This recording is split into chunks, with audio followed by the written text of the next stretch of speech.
Se você perde células todos os dias, como é que a gente sempre tem a mesma quantidade de células ou a gente não diminui? Parte disso é por conta de um processo chamado mitose, e a gente vai aprender um pouquinho sobre ele.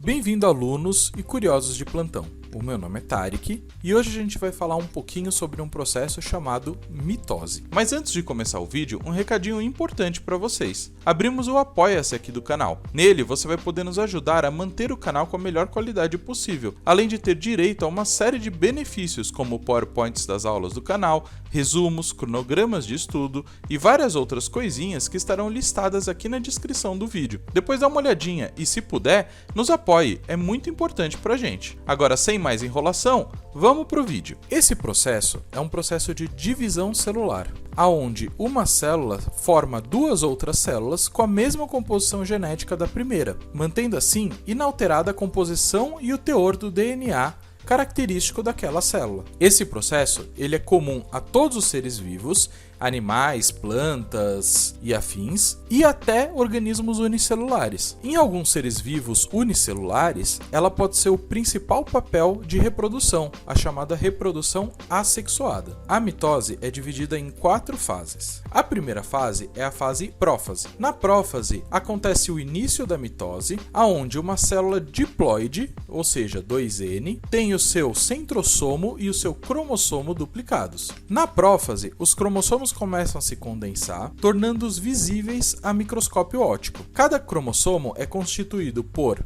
2 cromatídeos unidos por um centrômero. A organela centríolo vai se deslocar para os polos opostos das células, iniciando então a formação do fuso acromático ou fuso mitótico. O envoltório nuclear da célula, a carioteca, vai se dissolver e os nucléolos vão aparecer. Existe uma fase entre essa fase e a próxima fase que se chama prometáfase. Essa fase não é considerada uma das 4 fases, mas ela existe. Nessa fase, acontece a dissolução do envelope nuclear, a carioteca, em pequenos fragmentos, e o seu desaparecimento, que vai marcar essa segunda fase, chamada prometáfase. Os microtúbulos que emergem dos centríolos, nos polos do aparelho mitótico, atingem os cromossomos, agora já condensados. Na região do centrômero, cada cromatídeo irmã possui uma estrutura proteica chamada cinetócoro. Alguns desses microtúbulos, eles vão se ligar aos cinetócoros, arrastando os cromossomos. Outros microtúbulos fazem contato com os microtúbulos vindos dos polos opostos. As forças exercidas pelos motores proteicos associados a esses microtúbulos movem o cromossomo até o centro da célula. Então, acontece a segunda fase, que se chama metáfase. Na metáfase, os centrômeros dos cromossomos estão ligados a fibras cinetocóricas que provêm dos centríolos, que se ligam aos microtúbulos do fuso mitótico. Essa é a fase mais estável da mitose. Os cromatídeos se tornam bem visíveis e logo na sequência se partem para o início da anáfase, que é a próxima fase. É nessa altura da mitose que os cromossomos condensados se alinham no centro da célula, formando uma placa metafásica ou placa equatorial, antes de terem os seus centrômeros duplicados e o encurtamento das fibras cinetocóricas pelas 2 células filhas que vão se formar, fazendo com que cada cromatídeo irmã vá para cada polo da célula em formação. É exatamente nessa fase que os estudos de cariótipos que eu comentei na aula de cromossomos acontecem. É ali que os cromossomos estão totalmente condensados e se tornam visíveis, e a gente consegue ver com maior facilidade. Na sequência, nós temos a anáfase. Nessa fase, o centrômero se duplica, separando em 2 cromoplastídeos, que passam a formar 2 cromossomos independentes. As fibrilas ligadas a esses 2 cromossomos encolhem,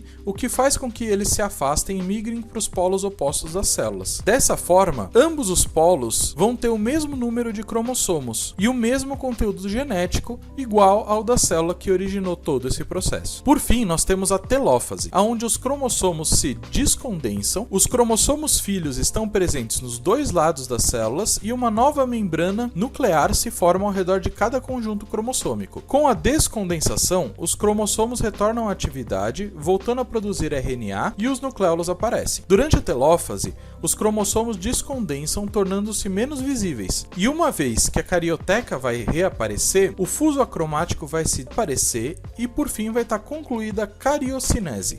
Ao final desse processo, da telófase, acontece um processo chamado citocinese. A citocinese consiste na divisão do citoplasma que leva à individualização das células filhas. Nas células animais, que não têm parede celular, o que acontece é que na região equatorial forma-se um anel contrátil de filamentos proteicos que se contraem puxando a membrana para dentro, levando de início ao aparecimento de um sulco de clivagem que vai estrangulando o citoplasma, até que ele se separa em duas células filhas. Como a divisão é feita em forma de estrangulamento, é chamada de citocinese centrípeta. Seria o equivalente a você esmagar no meio uma bexiga de água.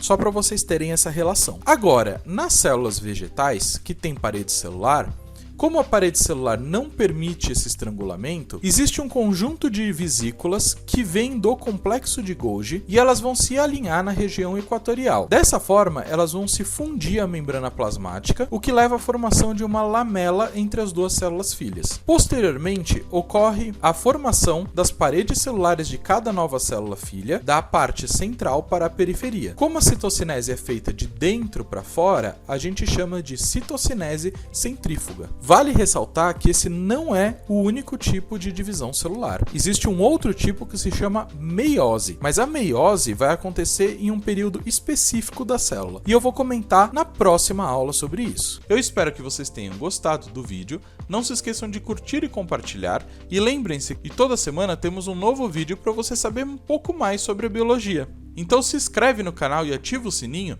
para sempre receber novas notificações. Muito obrigado!